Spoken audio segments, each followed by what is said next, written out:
Hello guys, welcome back to our channel. ಎಲ್ಲರೂ ಹೇಗಿದ್ದೀರಾ? ಎಲ್ಲರೂ ಚೆನ್ನಾಗಿದ್ದೀರಾ ಅಂತ ಅನ್ಕೊಂಡಿದ್ದೀನಿ. ಹಾಗೆ ನಾನು ಕೂಡ ತುಂಬ ಚೆನ್ನಾಗಿದ್ದೀನಿ. ಇವತ್ತು ನಮ್ಮ ಜೊತೆ ಟೊಯೋಟಾ ಕಂಪ್ನಿಯ 4x4 ವೆಹಿಕಲ್ ಆದ ಹೈಲಕ್ಸ್ ವೆಹಿಕಲ್ ನಮ್ಮ ಜೊತೆ ಇದೆ. ಈ ಹೈಲಕ್ಸ್ ವೆಹಿಕಲ್ನ ಕಂಪ್ಲೀಟಾಗಿ ರಿವ್ಯೂ ಮಾಡಿ ಅದರ ಡೀಟೇಲ್ಸ್ನ ನಾನು ನಿಮಗೆ ಪ್ರೊವೈಡ್ ಮಾಡ್ತೀನಿ. ಸೊ ಯಾರು ಹೊಸಬ್ರು ನಮ್ಮ ಚಾನಲ್ಗೆ ಬಂದಿದ್ದರೆ ನಮ್ಮ ಚಾನಲ್ನ ಮರೀದೆ ಸಬ್ಸ್ಕ್ರೈಬ್ ಮಾಡ್ಕೊಳ್ಳಿ. ಇನ್ನೂ ಒಳ್ಳೊಳ್ಳೆ ಗಾಡಿಗಳು ನಮ್ಮ ಚಾನಲ್ ಥ್ರೂ ನಾನು ತೋರಿಸ್ತೀನಿ. ಈಗ ಬನ್ನಿ ಗೈಸ್, ಈ ವೆಹಿಕಲ್ ಹೇಗಿದೆ ಏನು ಅಂತ ಕಂಪ್ಲೀಟ್ ಡೀಟೇಲ್ಸ್ ನಿಮಗೆ ನಾನು ಪ್ರೊವೈಡ್ ಮಾಡ್ತೀನಿ. Come on.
ನಮ್ಮ ಜೊತೆ ಟೊಯೋಟಾದ ಹೈಲಕ್ಸ್ ವೆಹಿಕಲ್ ಇದೆ. ಒನ್ ಆಫ್ ದ ಬೆಸ್ಟ್ ಅಂತ ಹೇಳ್ಬೋದು ಹೈಲಕ್ಸ್ನ. Father of the off roader ಅಂತ ಹೇಳಿದ್ರು ಕೂಡ ತಪ್ಪಾಗಲ್ಲ ಅಂತ ವೆಹಿಕಲ್ ನಮ್ಮ ಹತ್ರ ಇದೆ. ಈ ವೆಹಿಕಲ್ನ ಹಿಸ್ಟ್ರಿ ಸ್ಟಾರ್ಟ್ ಆಗ್ತದೆ ನಿಮಗೆ 1968 ಫಸ್ಟ್ ಗ್ಲೋಬಲಲ್ಲಿ ಟೊಯೋಟಾ ಹೈಲಕ್ಸ್ ಅಂತ ಟೊಯೋಟಾದವರು ಗ್ಲೋಬಲಿ ಲಾಂಚ್ ಮಾಡ್ತಾರೆ. ಆಫ್ಟರ್ ದಟ್ ನಿಮಗೆ 72, 78ಗೆ ಅವ್ರ ಜನ್ರೇಷನ್ ಚೇಂಜ್ ಆಗ್ತಾ ಬರ್ತದೆ. ಇಂಡಿಯಾಕ್ಕೆ ಬಂದದ ವೆಹಿಕಲ್ ಬಂದು ನಿಮಗೆ 2022 ಫಸ್ಟ್ ಹೈಲಕ್ಸ್ ನಿಮಗೆ ಇಂಡಿಯಾಕ್ಕೆ ಬರ್ತದೆ. ಅದೇ ವೆಹಿಕಲ್ ಇವಾಗ ನಮ್ಮ ಜೊತೆ ಇದೆ. ಯಾವುದೇ ರೀತಿಯಂಥ ಫೇಸ್ ಲಿಫ್ಟೆಡ್ ಆಗಿರಲಿ, ನೀವು ಜನ್ರೇಷನ್ ಆಗಿರಲಿ ಯಾವುದೇ ಬಂದಿಲ್ಲ. ಈಗ ನಿಮಗೆ ಮಾರ್ಕೆಟಲ್ಲಿ ಕೂಡ ಇದೇ ಹೈಲಕ್ಸ್ನ ನೀವು ಬೈಕ್ ಕೂಡ ಮಾಡ್ಬೋದು. ಇನ್ನು ಫಸ್ಟಿಗೆ ವೆಹಿಕಲ್ ಬಂದು ನಿಮಗೆ ಪ್ಯೂರ್ಲಿ ಆಫ್ ರೋಡರ್ ಅಂತ ಕೂಡ ಹೇಳ್ಬೋದು. ನಿಮಗೆ SUV ಸೆಗ್ಮೆಂಟಲ್ಲಿ ಬರ್ತದೆ. ಇದನ್ನು ನಾವು ಏನಂತ ಹೇಳ್ತೀವಿ ಅಂತಂದರೆ ಪಿಕಪ್ ಟ್ರಕ್ ಅಂತ ಕೂಡ ಹೇಳ್ತಾರೆ ಇದರಲ್ಲಿ ಟೊಯೋಟಾದಲ್ಲಿ. ಫಸ್ಟಿಗೆ ನಿಮಗೆ ಈ ಸೀಟ್ ನೋಡ್ಕೋಬೋದು. ಈಗ ಹೇಗೆ ಡಿಸೈನ್ ಆಗಿರೋದ್ರಿಂದ ವೆಹಿಕಲ್ ಮೂವ್ಮೆಂಟು ನಿಮಗೆ ಹೈ ಸ್ಪೀಡಲ್ಲಿ ಕೂಡ ಚೆನ್ನಾಗಿರ್ತದೆ. ಹಾಗೆ ಇದ್ರಲ್ಲಿ ಫ್ರಂಟ್ ಏನು ಲುಕ್ ಇದೆ ಅಂತ ಹೇಳಿದ್ರೆ ಇದು ನಿಮಗೆ ತುಂಬ ಅಗ್ರೆಸಿವ್ ಆಗಿ ಕೂಡ ಕಾಣ್ತದೆ. ನಿಮಗೆ ಅಪೋಸಿಟ್ ಬರೋ ಯಾರಿಗಾದರೂ ಅಗ್ರೆಸಿವ್ ಇರ್ತದೆ. ಮತ್ತು ನಿಮಗೆ ಟೆಂಪರ್ ನಿಮಗೆ ಫುಲ್ ಕ್ರೋಮ್ ಫಿನಿಶಿಂಗಲ್ಲಿ ಕವರ್ ಆಗಿರ್ತದೆ. ಹಾಗೆ ನಿಮಗೆ ಹೆಡ್ಲೈಟ್ಸ್ ನೋಡ್ಕೊಳ್ಬೋದು. ಹೆಡ್ಲೈಟ್ಸ್ ನಿಮಗೆ ಪ್ರೊಜೆಕ್ಟರ್ LED ಹೆಡ್ಲ್ಯಾಂಪ್ಸ್ ಬರ್ತದೆ. ವಿತ್ DRLs ಕೂಡ ಬರ್ತದೆ. ಇದರಲ್ಲಿ ನಿಮಗೆ ವಿತ್ ಇಂಡಿಕೇಟರ್ಸ್ ಕೂಡ ಇದೇ DRLಸಲ್ಲಿ ಬರ್ತದೆ. ಹಾಗೆ ನಿಮಗೆ ಸೈಡ್ ಪ್ರೊಫೈಲ್ ನೋಡ್ಬೋದು. ಸೈಡ್ ಪ್ರೊಫೈಲ್ ಎಷ್ಟು ಯೂಸ್ ಆಗಿದೆ ಅಂತ ಹೇಳಿದ್ರೆ ನಿಮಗೆ ಸೈಡ್ ಪ್ರೊಫೈಲಲ್ಲಿ ಯಾವ ಗಾಡಿಯಪ್ಪ ಅಂತ ಇದು ಅಂತಾನೆ ಕೆಲವೊಬ್ಬರಿಗೆ ಗೊತ್ತಾಗೋದಿಲ್ಲ, ಅಷ್ಟು ಯೂಸ್ ಆಗಿದೆ ವೆಹಿಕಲ್. ಇನ್ನು ಫಸ್ಟಿಗೆ ಬಂದರೆ ನಿಮಗೆ OVM ಅಂತ ಹೇಳ್ತೀವಿ. ಇದರಲ್ಲಿ ಔಟ್ಸೈಡ್ ರೇರ್ ವ್ಯೂ ಮಿರರ್ ಅಂತ. ಇದರಲ್ಲಿ ಇಂಡಿಕೇಟರ್ಸ್ ಬರೋದ್ರಿಂದ ನಿಮಗೆ ಕ್ಲಿಯರ್ ವಿಸಿಬಿಲಿಟಿ ಇರ್ತದೆ. ಆಪೋಸಿಟ್ ಬರೋರಿಗೆ, ಸೈಡಿಗೆ ಬರೋರಿಗೆ ಕ್ಲಿಯರ್ ವಿಸಿಬಿಲಿಟಿ ಕೂಡ ಈ ಇಂಡಿಕೇಟರ್ಸಲ್ಲಿ ಬರ್ತದೆ.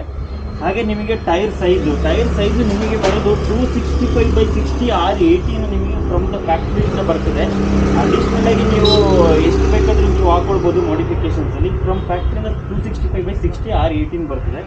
ಹಾಗೆ ನಿಮಗೆ ಇವತ್ತು ನಿಮಗೆ ಡೋರ್ ಸ್ಟೆಪ್ ನಿಮಗೆ ಏನಾದರೂ ಲಿಫ್ಟ್ ಮಾಡೋದಾದರೆ ನಿಮಗೆ ಈ ಥರ ಹತ್ಬೋದು. ಈ ಥರ ಆ ಥರ ನಿಮಗೆ ಈ ಡೋರ್ ಸ್ಟೆಪ್ಸ್ ಬರ್ತದೆ.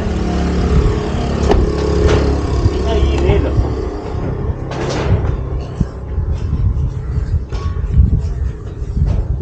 ನೀವು ರೇರ್ ಸೀಟ್ ನೋಡ್ಬೋದು. ಆ್ಯಕ್ಚುಲಿ ಎಲ್ಲರೂ ಹೇಳ್ತಾರೆ ಪಿಕಪ್ ಟ್ರಕ್ಕಲ್ಲಿ ರೇರ್ ಸೀಟಲ್ಲಿ ತುಂಬ ಸ್ಪೇಸಸ್ ಕಮ್ಮಿ ಅಂತ. ಬಟ್ ಹೈಲಕ್ಸಲ್ಲಿ ಆ ಥರ ಯಾವುದೇ ಪ್ರಾಬ್ಲಮ್ ಇಲ್ಲ. ಬಟ್ ನನ್ನ ಆ್ಯಕ್ಚುಲಿ 5.5 ಹೈಟಿಗೆ ಹೇಗಿದೆ ಅಂತ ನಾನು ಹೇಳ್ತೀನಿ. ನನ್ನ ಈ 5.5 ಹೈಟಿಗೆ ನೋಡಿ, ನನಗೆ ಆ್ಯಕ್ಚುಲಿ ಇದು ರೇರ್ ಸೀಟ್ ಸ್ವಲ್ಪ ಬ್ಯಾಕಲ್ಲಿದೆ. ನನ್ನ ಈ ಥರ ಕೂರ್ಬೋದು. ನನಗೆ ಥೈ ಸಪೋರ್ಟ್ ಆಗಿರಲಿ, ಲೆಗ್ ರೂಮು, ಹೆಡ್ ರೂಮು, ನನಗೆ ಯಾವುದೇ ರೀತಿಯಂಥ ತೊಂದರೆ ಇಲ್ಲ 5.5 ಹೈಟಿಗೆ. ಹಾಗೆ ಇದರಲ್ಲಿ ನಿಮಗೆ 60/40 ಸ್ಪ್ಲಿಟ್ ಸೀಟ್ ಬರ್ತದೆ ಅಂತ ಹೇಳಿದ್ರೆ ನೀವೇನಾದ್ರು ಜಸ್ಟ್ 3 ಮೆಂಬರ್ಸ್ ಹೋಗ್ತಿದ್ದೀರ ಅಂತಂದರೆ ಒಂದು ಸೀಟ್ ಬೇಕಾದ್ರೆ ನೀವು ಫೋಲ್ಡ್ ಮಾಡ್ಕೊಳ್ಬೋದು. ಹಾಗೆ ಇದರಲ್ಲಿ ನಿಮಗೆ ಸೆಂಟ್ರಲ್ ಕನ್ಸೋಲ್ ಆರ್ಮ್ ರೆಸ್ಟ್ ಕೂಡ ಬರ್ತದೆ ವಿತ್ ಕಪ್ ಹೋಲ್ಡರ್ಸ್. ಇದರಿಂದ ನಿಮಗೆ ಕನ್ವೀನಿಯೆಂಟಾಗಿ ನೀವು ಕಪ್ಪು, ಬಿಯರ್ ಬಾಟ್ಲ್ ಎನಿಥಿಂಗ್ ನೀವು ಕ್ಯಾರಿ ಮಾಡ್ಬೋದು. ಹಾಗೆ ಕನ್ವೀನಿಯೆಂಟ್ ಫೀಚರ್ ಆದಂಥ AC ಇದೆ. ನಿಮಗೆ ಆರಾಮ್ಸೆ ಚಿಲ್ಲಾಗಿ ಯಾವುದೇ ಸಮ್ಮರ್ ಯಾವುದೇ ಸೀಸನಲ್ಲಾದರೂ ನೀವು AC ಯೂಸ್ ಮಾಡ್ಕೊಂಡು ಚಿಲ್ಲಾಗಿ ಇದು ಮಾಡ್ಬೋದು. ಹಾಗೆ ನಿಮಗೆ ಡೋರ್ ಪ್ಯಾಡಲ್ಲಿ ನಿಮಗೆ cup holders, 1 push down 1 push up, ನಿಮಗೆ ಪವರ್ ವಿಂಡೋಸ್ ಕೂಡ ಇದರಲ್ಲಿ ಬರ್ತದೆ.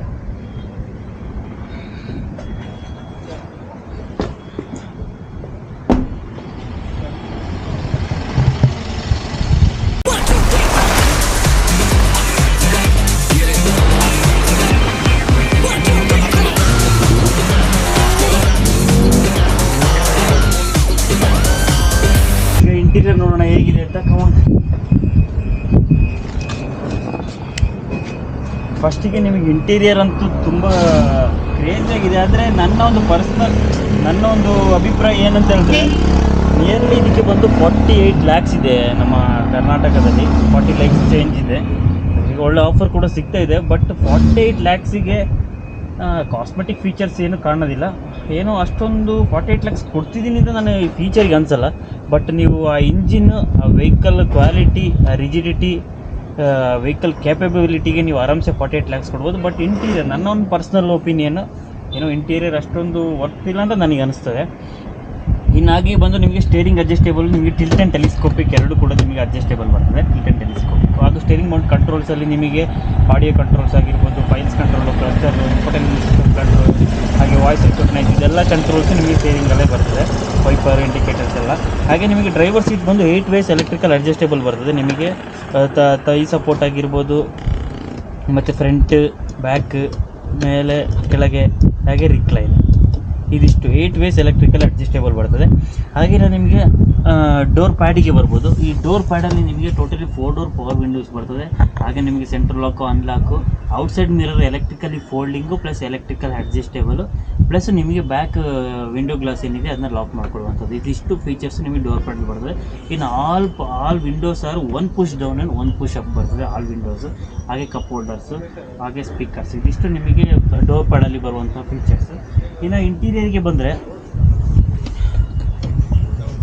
ಇದು ಆ್ಯಕ್ಚುಲಿ ನಿಮಗೆ 2 type ಆಫ್ ಟ್ರಾನ್ಸ್ಮಿಷನ್ ಸಿಗ್ತದೆ. ಒಂದು ನಿಮಗೆ ಮ್ಯಾನ್ಯಲ್ ಟ್ರಾನ್ಸ್ಮಿಷನ್, ಇನ್ನೊಂದು AT ಟ್ರಾನ್ಸ್ಮಿಷನು. ಇದರಲ್ಲಿ ನಿಮಗೆ PR ಅಂದರೆ ಪಾರ್ಕಿಂಗ್, ರಿವರ್ಸ್, ನ್ಯೂಟ್ರಲ್ ಡ್ರೈವು, ಅದರಲ್ಲಿ ನಿಮಗೆ ಮ್ಯಾನ್ಯಲ್ ಮೋಡು ಕೂಡ ಇರ್ತದೆ. ಹಾಗೆ ಡ್ರೈವ್ ಮೋಡಲ್ಲಿ ನಿಮಗೆ eco mode and power mode, ಇದರಲ್ಲಿ ನಿಮಗೆ ಪವರ್ ಡಿಫ್ರೆನ್ಸ್ ಸ್ವಲ್ಪ ಗೊತ್ತಾಗ್ತದೆ. ಹಾಗೆ ಮೈಲೇಜ್ ಕೂಡ ಅದರಲ್ಲಿ ಚೇಂಜಸ್ ಆಗ್ತದೆ. ಹಾಗೆ ನಿಮಗೆ 8 inches ಇನ್ಫೋಟೈನ್ಮೆಂಟ್ ಸಿಸ್ಟಮ್ ಬರ್ತದೆ. ಇನ್ಫೋಟೈನ್ಮೆಂಟ್ ಸಿಸ್ಟಮಲ್ಲಿ ನಿಮಗೆ music controls, audio controls, phone, apps, ಇದೆಲ್ಲ ನೀವು ಕನೆಕ್ಟಿವಿಟಿ ಇದರಲ್ಲಿ ಮಾಡ್ಕೊಳ್ಬೋದು. ಹಾಗೆ ಇದರಲ್ಲಿ ಡ್ಯುಯಲ್ AC ಬರ್ತದೆ. ಡ್ರೈವರಿಗೆ ಒಬ್ಬಂಗೆ, ಹಾಗೆ ಪ್ಯಾಸೆಂಜರಿಗೆ ಅಂದರೆ ಡ್ರೈವರಿಗೆ ಇಬ್ಬರಿಗೂ ಕೂಡ ಸಪ್ರೇಟ್ ಡ್ಯುಯಲ್ AC ನೀವು ಸೆಟಪ್ ಮಾಡ್ಕೊಳ್ಬೋದು. ಈಗ ಫಾರ್ ಎಕ್ಸಾಂಪಲ್ 19 ಬೇಕು, 22 ಬೇಕಂದರೆ ಇಬ್ಬರು ಸೆಟಪ್ ಮಾಡ್ಕೊಳ್ಬೋದು. 4x4 ಆಗಿರೋದ್ರಿಂದ ಇದರಲ್ಲಿ 2 wheel ಡ್ರೈವ್ ನಾರ್ಮಲಿ ಇರ್ತದೆ. ಇನ್ನು 4 wheel ಡ್ರೈವಿಗೆ ನೀವು ಸ್ವಿಚ್ ಮಾಡ್ಕೊಳ್ಬೋದು. ಹಾಗೆ ಹೆವಿ 4 ಅಂತ ಹೇಳಿದ್ರೆ ಹೆವಿ ಲೋಡ್ ಇದ್ದರೂ ಕೂಡ L4 ಇದೆ, H4 + L4 ಇದೆ. H4 ಇದರಿಂದ ಆರಾಮ್ಸೆ ಎಂತ ಇದ್ದರೂ ಹತ್ಕೊಂಡು ಹೋಗ್ತದೆ. ನೀವೇನಾದ್ರು ಹೆವಿ ಲಗೇಜ್ ಹಾಕಿದ್ರು ಹತ್ತುತ್ತಾ ಇಲ್ಲ ಅಂತ ಹೇಳಿದರೆ, H4ಅಲ್ಲೂ ನಿಮಗೆ ಗಾಡಿ ಸ್ಕಿಡ್ ಆಗ್ತಿದೆ, ಲ್ಯಾಗ್ ಆಗ್ತಿದೆ ಅಂತಂದರೆ L4ಗೆ ಹಾಕಿದರೆ ಯಾವುದೇ ಇದ್ರೂ ಹತ್ಕೊಂಡು ಬರ್ತದೆ. ಹಾಗೆ ಇದರಲ್ಲಿ ನಿಮಗೆ ಡಿಫ್ರೆನ್ಷಿಯಲ್ ಲಾಕ್ ಅಂತ ಬರ್ತದೆ, ಟ್ರಾಕ್ಷನ್ ಕಂಟ್ರೋಲ್. ಡಿಫ್ರೆನ್ಷಿಯಲ್ ಲಾಕ್ ಎಲ್ಲ ನಿಮಗೆ ಫಾರ್ ಎಕ್ಸಾಂಪಲ್ ಇಲ್ಲಲ್ಲೆಲ್ಲ ನೀವು ತುಂಬ ಆಫ್ ರೋಡಿಂಗ್ ಮಾಡ್ತಿದ್ದೀರ ಅಂತಂದರೆ ಬರೀ 3 ಚಕ್ರ ಮಾತ್ರ ನಿಮಗೆ ನೆಲದಲ್ಲಿದೆ, ಒಂದು ಹೈಟಲ್ಲಿದೆ ಅಂತಂದರೆ ಆ ಡಿಫ್ರೆನ್ಷಿಯಲ್ ಲಾಕ್ ಆನ್ ಮಾಡಿದ್ರೆ ಆ 3 ವೀಲ್ ಮಾತ್ರ ಸ್ಲೋಲಿ ನಿಮಗೆ 20 km/h ಸ್ಪೀಡ್ ಒಳಗಡೆ ಅದು ವೀಲು ನಿಮಗೆ ರೊಟೇಟ್ ಆಗಿ ಅದರಿಂದ ಆಚೆಗಡೆ ಬರ್ತದೆ. ಈ ಥರ ನಿಮಗೆ ಡಿಫ್ರೆನ್ಷಿಯಲ್ ಲಾಕ್ ವರ್ಕ್ ಆಗ್ತದೆ. ಇಷ್ಟೇ. ಇನ್ನು ಎಕ್ಸ್ಟ್ರಾ ಫೀಚರ್ಸ್ ಏನು ಬರೋಲ್ಲ.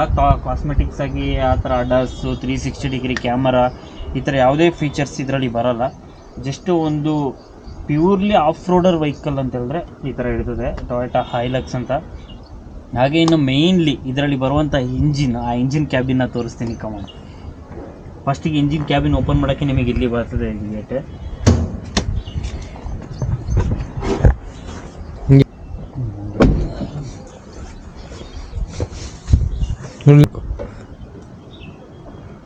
ಬೋನೆಟ್ ಎಷ್ಟು ವೆಯ್ಟ್ ಇದೆ ಅಂತ ಹೇಳಿದ್ರೆ ಜಿಮ್ಮಿಗೆ ಹೋಗೋದೇ ಬೇಡ ಆ್ಯಕ್ಚುಲಿ, ಅಷ್ಟು ವೆಯ್ಟು ನಿಮಗೆ ಬೋನೆಟೇ ಇದೆ. ಇಂಜಿನ್ ಕ್ಯಾಬಿನಿಗೆ ಬಂದರೆ ಆ್ಯಕ್ಚುಲಿ ಈ ಕಂಪ್ನಿಲಿ ನನಗಿಷ್ಟ ಆಗುವಂಥ ಒಂದು ಥಿಂಗ್ ಅಂತ ಹೇಳಿದ್ರೆ ಇದು, ಈ ಇಂಜಿನ್ ಕ್ಯಾಬಿನ್ ನನಗೆ ತುಂಬ ಅಂದರೆ ತುಂಬ ಇಷ್ಟ. ಇದು ಬಂದು 2.8 ಲೀಟರ್ ಡೀಸೆಲ್ ಇಂಜಿನ್ ಬರ್ತದೆ. ಇದು ನಿಮಗೆ ನಿಯರ್ಲಿ 204 PS ಜೊತೆಗೆ 500 Nm ಆಫ್ ಟಾರ್ಕ್ನ ಪವರ್ ಪ್ರೊಡ್ಯೂಸ್ ಮಾಡ್ತದೆ. ಟಾರ್ಕ್ ಅಂತೂ ಇನಿಷಿಯಲಿ ನೀವು ಕೇಳೋದೇ ಬೇಡ, ಆ ಥರ ಪ್ರೊಡ್ಯೂಸ್ ಅಂತೂ ಮಾಡಿದೆ. 500 Nm ಅಂತಂದರೆ ಕ್ಯಾಜುವಲಿ ನೀವು ಯೋಚನೆ ಮಾಡ್ಬೋದು, ಒಂದು 20 lakhs ವೆಹಿಕಲ್ದು 2 ಪಟ್ಟು ಟಾರ್ಕ್ ಒಂದರಲ್ಲೇ ಬರ್ತದೆ. ಸೊ ಡೀಸೆಲ್ ಆಗಿರೋದ್ರಿಂದ ಆಫ್ಟರ್ ನಿಮಗೆ 30-40 km ವೆಹಿಕಲ್ ಪುಲ್ಲಿಂಗ್ ಕೂಡ ಚೆನ್ನಾಗಿರ್ತದೆ. ಮತ್ತು ಆಫ್ ರೋಡರ್ಸಲ್ಲಂತೂ ಈ ಟಾರ್ಕು ತುಂಬಾ ಚೆನ್ನಾಗಿ ಯೂಸ್ ಆಗ್ತದೆ. ಇದು ಬಂದು ವೆಹಿಕಲ್ದು ಇಂಜಿನ್. ಇನ್ನು ಕಂಪನಿಯಿಂದ ಬಂದು ಇದಕ್ಕೆ ನಿಮಗೆ 3 years 1 lakh km ವ್ಯಾರಂಟಿನ ಪ್ರೊವೈಡ್ ಮಾಡ್ತಾರೆ. ಆಫ್ಟರ್ ದಟ್ ನೀವು ಇಂಜಿನ್ ಹೇಗೆ ಮೇಂಟೈನ್ ಮಾಡ್ತೀರೋ ಅದ್ರ ಮೇಲೆ ಟೊಯೋಟಾದಲ್ಲಿ 10 lakhs ಗಂಟ ಓಡಿಸಿರೋ ಹಿಸ್ಟ್ರಿ ಕೂಡ ಇದೆ. ಡಿಪೆಂಡ್ಸ್ ಆನ್ ಕಸ್ಟಮರ್ಸ್ ಯಾವ ಥರ ಅವರು ವೆಹಿಕಲ್ ಇಂಜಿನ ಮೇಂಟೈನ್ ಮಾಡ್ತಾರೆ ಅಂತ. ಹಾಗೆಯೇ ಇನ್ನು ವೆಹಿಕಲ್ದು ಟ್ರಂಪಲ್ ಝೂಮ್ಸು, ಕೆನೋಪಿ ಇದೆಲ್ಲ ನಾರ್ಮಲಿ ಸ್ಟ್ಯಾಂಡರ್ಡ್ ಆಗಿ ಬರ್ತದೆ. ಇನ್ನು ಸ್ಟ್ಯಾಂಡರ್ಡ್ ಸೇಫ್ಟಿಯಾಗಿ ನಿಮಗೆ 6 ಏರ್ ಬ್ಯಾಗ್ಸ್ ಆಗಿರ್ಬೋದು, ಇಲ್ಲ 6 traction control, vehicle stability control, ಏನೆಲ್ಲ ಎಲೆಕ್ಟ್ರಾನಿಕ್ ಸ್ಟ್ಯಾಂಡರ್ಡ್ ಬರ್ತದೆ ಅದೆಲ್ಲ ನಿಮಗೆ ವೆಹಿಕಲಲ್ಲಿ ಸ್ಟೇಬಲ್ ಆಗಿ ಬರ್ತದೆ. ಅದೇ one of the pure of roader ಅಂತ ಹೇಳ್ಬೋದು. ಆದಷ್ಟು ಟೊಯೋಟಾ ಹೈಲಕ್ಸ್ ಬಗ್ಗೆ ನಾನು ನಿಮಗೆ ತಿಳಿಸ್ಕೊಟ್ಟಿದ್ದೀನಿ ಅಂತ ಅಂದ್ಕೊಂಡಿದ್ದೀನಿ. ನಿಮ್ಮ ಅನಿಸಿಕೆ ಹೇಗಿತ್ತು ಅಂತ ಹೇಳ್ಬಿಟ್ಟು ವೆಹಿಕಲ್ ಬಗ್ಗೆ ನಿಮಗೆ ಕಮೆಂಟ್ ಮುಖಾಂತರ ತಿಳಿಸ್ಬೋದು. ಹಾಗೆ ನಿಮಗೆ ಟೊಯೋಟಾದಲ್ಲಿ ಯಾವ ವೆಹಿಕಲ್ ಇಷ್ಟ ಗ್ಲೋಬಲಿ ಆರ್ ಇಂಡಿಯಾದಲ್ಲಿ ಅಂತ ಹೇಳ್ಬಿಟ್ಟು ನೀವು ಕಮೆಂಟ್ ಮುಖಾಂತರ ನನಗೆ ತಿಳಿಸ್ಬೋದು. ಹಾಗೆ ಯಾರಾದರೂ ನಮ್ಮ ಚಾನಲ್ಗೆ ಹೊಸೊಬ್ಬರು ಮರೆಯದೆ ಕಮೆಂಟ್ ಮಾಡಿ ವಿಡಿಯೋ ಹೇಗಿತ್ತು ಅಂತ. ಹಾಗೆ ನೆಕ್ಸ್ಟ್ ಯಾವ ವೀಡಿಯೋನ ಮಾಡಬೇಕು ಅಂತ ಹೇಳ್ಬಿಟ್ಟು, ಯಾವ ವೆಹಿಕಲ್ ಮಾಡಬೇಕು ಅಂತ ಹೇಳ್ಬಿಟ್ಟು ಕಮೆಂಟ್ ಮುಖಾಂತರ ತಿಳಿಸಿ ನಾನು ಆ ವಿಡಿಯೋನ ಮಾಡಲಿಕ್ಕೆ ಟ್ರೈ ಮಾಡ್ತೀನಿ. Until take care, Tata, bye bye from Ravi.